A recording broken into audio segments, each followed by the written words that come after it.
Good Sunday.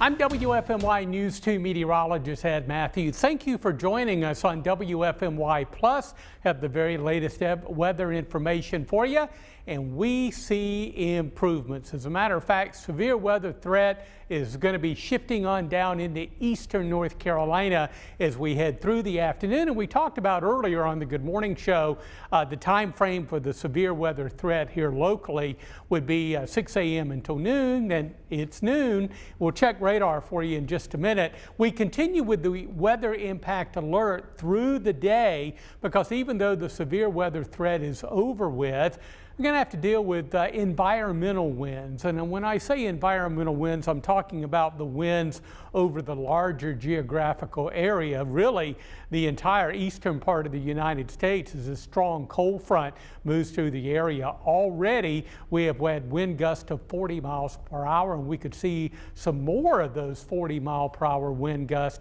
as we head through the afternoon. So couldn't rule out some power outages. We've been checking with Duke Energy, and power outages, there are some around, but nothing higher than what you would normally expect on an average day. But obviously, we're going to keep an eye on the environmental winds as we head through the afternoon. So the rain and thunderstorms moving on down east. Still couldn't rule out maybe some damaging winds with any wind gust of 40 miles per hour or higher. But again, the severe weather threat shifting on down east as our line of thunderstorms that earlier this morning when we came on the air at 5 a.m. Way back in western North Carolina have been moving at a pretty good clip to the east and now moving through the Raleigh, Durham, and Fayetteville area. And that line extends all the way down into coastal South Carolina and coastal Georgia as well.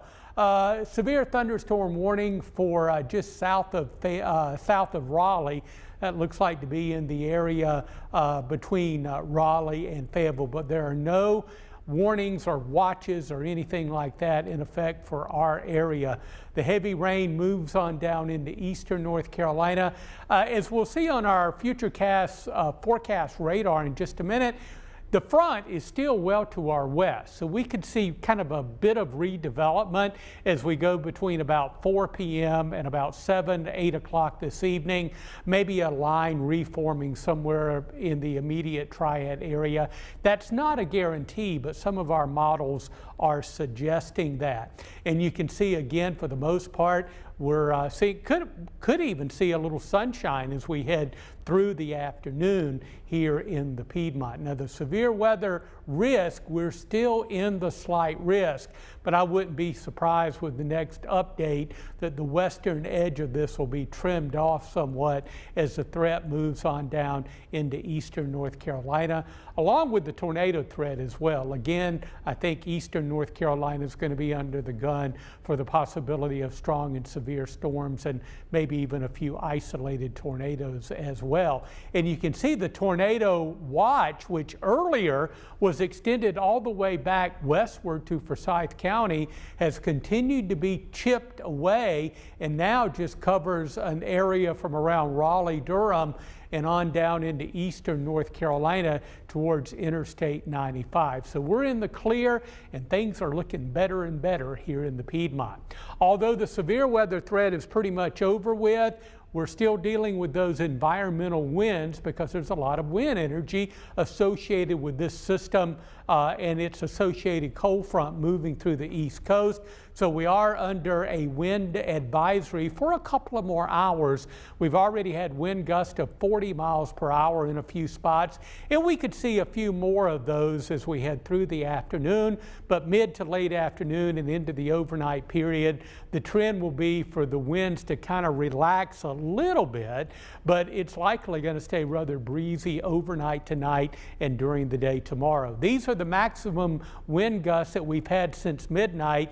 39-mile-per-hour wind gust at PTI, a 40-mile-per-hour wind gust over at Winston-Salem. And look at Boone, since midnight, a 52-mile-per-hour wind gust there. So it's been rather windy, and we can expect rather windy conditions as we head through the afternoon. The most recent wind gust, just a mere 29-mile-per-hour wind gust out at PTN 28 over at Burlington, and a 22 mile-per-hour wind gusts, and that is over in Wilkes County. So as we look at our forecast model, we see the rain and storms are right along the area from Raleigh and Fayetteville down through the Sandhills and down into eastern and coastal South Carolina. They'll continue to track on to the east. The front will move through our area later on this evening, so we could potentially see another little line of storms develop somewhere between the Triad and the Triangle. Time frame for that, if it happens, is there's no guarantee that it'll happen between about 4 p.m. and about 8 p.m. this evening. If that line does develop, still a lot of wind energy in the atmosphere. We could see a few isolated strong or severe storms associated with that. Once that line moves on through, things are clear. The cold front, which is still to our west, will move down into eastern North Carolina and slowly move offshore later tonight and tomorrow. The low pressure associated with the cold front is up in eastern Canada. We've got high pressure building in, so you know the deal. We're dealing with the pressure gradient or pressure difference, and that's what drives the wind. So again, going to stay a bit breezy overnight tonight and for St. Patrick's Day as well. But that high pressure builds over the eastern part of the United States. Things are looking quiet in Piedmont weather all week long, as you'll see in the 7-day coming up. So the rain and storms moving on down east. It'll remain windy for the afternoon. Enough sunshine could get us into the lower 70s today, and then the sky will clear out. The front will move on to the Carolina coast. Overnight lows will dip into the mid 40s, so we'll start to cool off a little bit behind that front. Now get a good look at the Triad 7-day forecast, because after today it's looking good. A little cooler for St. Patty's Day, but it's going to be dry and of course a little breezy in the wake of the front. But temperatures move back up. We're looking at lower 70s on Tuesday, mid and upper 70s on Wednesday. We think a dry cold front will move through the area on Thursday and send temperatures down just a little bit, looking at mid 60s there on Thursday and around 60 on Friday. Have a great and safe Sunday afternoon.